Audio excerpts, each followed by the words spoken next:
Dalam pemenuhan kebutuhan hidup sehari-hari, masyarakat perlu dana maupun modal khususnya dalam bentuk uang tunai, misalnya untuk membayar uang sekolah, menebus resep obat, atau membuka suatu usaha.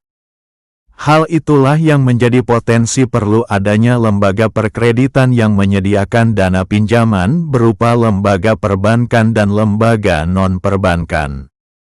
Salah satu lembaga non-perbankan yang sangat populer di Indonesia menyediakan kredit adalah Pegadaian.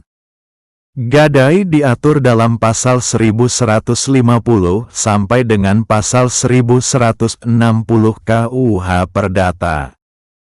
Menurut pasal 1150 KUH Perdata, gadai adalah suatu hak yang diperoleh kreditur atas suatu barang bergerak, yang diserahkan kepadanya oleh kreditur, atau oleh kuasanya, sebagai jaminan atas utangnya, dan yang memberi wewenang kepada kreditur untuk mengambil pelunasan piutangnya dan barang itu dengan mendahului kreditur-kreditur lain, dengan pengecualian biaya penjualan sebagai pelaksanaan putusan atas tuntutan mengenai pemilikan atau penguasaan, dan biaya penyelamatan barang itu, yang dikeluarkan setelah barang itu sebagai gadai dan yang harus didahulukan. Atas adanya perjanjian gadai, maka diperlukan juga adanya barang sebagai jaminan utang. Di mana masalah jaminan ini timbul dari sebuah perjanjian utang piutang, yang mana barang jaminan tersebut merupakan perjanjian tambahan guna menjamin dilunasinya kewajiban debitur pada waktu yang telah ditentukan dan disepakati sebelumnya di antara kreditur dan debitur. Adapun jaminan yang digunakan dalam gadai yaitu seluruh barang bergerak, baik berupa benda bergerak berwujud yang dapat dipindahkan misalnya televisi, emas, HP, dan lain-lain. Atau dapat berupa benda bergerak yang tidak berwujud misalnya surat-surat berharga, saham, obligasi, wesel, cek, promes, dan lain-lain. Dalam prakteknya, terkait prosedur eksekusi hak gadai, maka berdasarkan ketentuan hukum yang terdapat dalam KUH Perdata, eksekusi hak gadai dapat dilakukan dengan cara berikut. Prosedur eksekusi yang pertama adalah dengan penjualan di muka umum.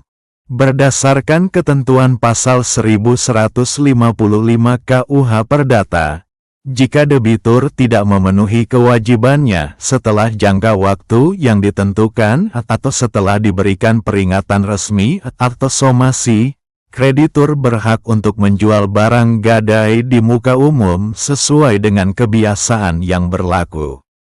Misalnya, dengan meminta bantuan Kantor Pelayanan Kekayaan Negara dan Lelang KPKNL atau Balai Lelang, asalkan para pihak telah menyepakati dalam perjanjian bahwa kreditur memiliki hak eksekusi dengan cara tersebut tanpa harus melalui pengadilan atau dengan metode lainnya. Penjualan ini bertujuan untuk melunasi utang beserta bunga dan biaya yang ditimbulkan dengan hasil penjualan barang gadai. Jika barang gadai berupa barang dagangan atau efek yang dapat diperdagangkan di bursa, maka penjualannya dapat dilakukan langsung di tempat tersebut dengan perantaraan dua orang makelar yang ahli dalam bidang itu.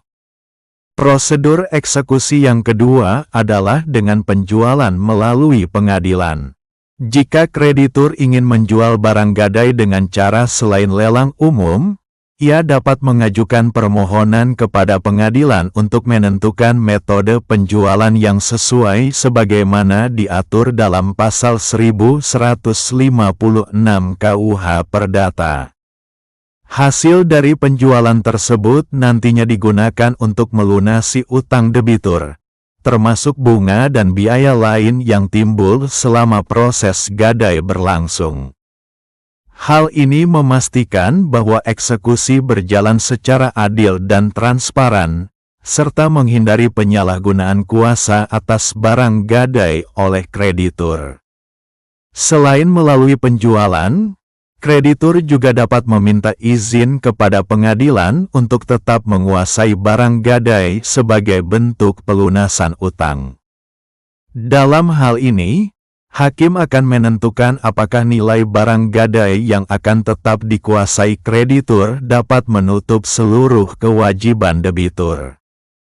Jika seandainya nilai barang gadai lebih besar dari jumlah utang dan biaya tambahan lainnya, kreditur hanya boleh mengambil sesuai yang ditentukan oleh hakim, sementara kelebihan nilai barang harus dikembalikan kepada debitur. Sebaliknya, jika seandainya nilai barang lebih kecil, debitur tetap bertanggung jawab untuk melunasi sisa utangnya sesuai isi perjanjian gadai. Demikian, semoga bermanfaat. Salam dari Hasudungan Silaen, advokat pengacara yang berkantor dan berpraktek di Kota Medan, Provinsi Sumatera Utara. Horas, dan sampai jumpa.